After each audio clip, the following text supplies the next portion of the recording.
क्या आप जानते हैं कि महिलाओं को होने वाले मासिक धर्म का पुराणों में उल्लेख शामिल है? उन्हें मासिक धर्म क्यों होता है, इस पर एक पौराणिक कथा भी मौजूद है जो इंद्रदेव से संबंधित है। भागवत पुराण में वर्णित एक कथा के अनुसार एक बार बृहस्पति, जो देवताओं के गुरु थे, वे इंद्रदेव से काफी नाराज हो गए। इसके चलते असुरों ने देवलोक पर आक्रमण कर दिया और इंद्र को अपनी गद्दी छोड़कर भागना पड़ा। असुरों से खुद को बचाते हुए वे सृष्टि के रचनाकार भगवान ब्रह्मा के पास पहुँचे और उनसे मदद मांगने लगे। तब ब्रह्मा जी ने उन्हें बताया कि उन्हें एक ब्रह्मा ज्ञानी की सेवा करनी चाहिए।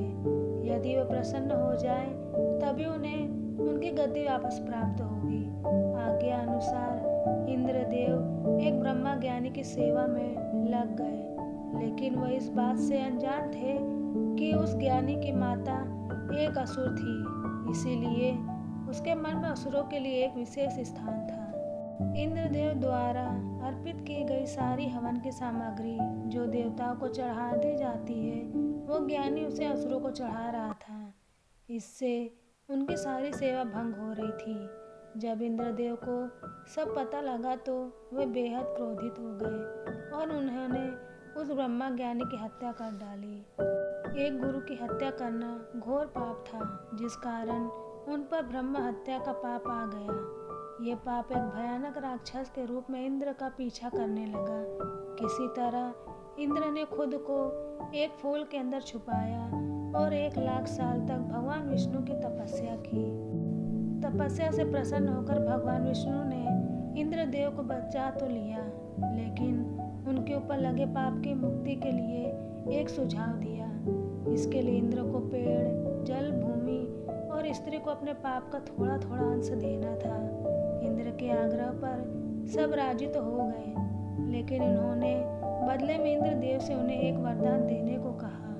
सबसे पहले पेड़ ने उस पाप का 1/4 हिस्सा ले लिया, जिसके बदले में इंद्र ने उसे एक वरदान दिया। वरदान के अनुसार पेड़ चाहे तो स्वयं ही अपने आप को जीवित कर सकता है। इसके बाद जल को पाप का हिस्सा देव पर इंद्रदेव ने उसे अन्य वस्तुओं की पवित्र करने की शक्ति प्रदान की। यही कारण है कि हिंदू धर्म में आज भी जल को पवित्र मानते हुए पूजा पाठ में इस्तेमाल किया जाता है। इस दौरान वे ब्रह्मा हत्या यानी कि अपने गुरु की हत्या का पाप ढो रही होती हैं, इसीलिए उन्हें अपने गुरु तथा भगवान से दूर रहने को कहा जाता है। यही कारण है कि प्राचीन समय से ही मासिक धर्म के दौरान महिलाओं को मंदिर जाने की मनाही थी।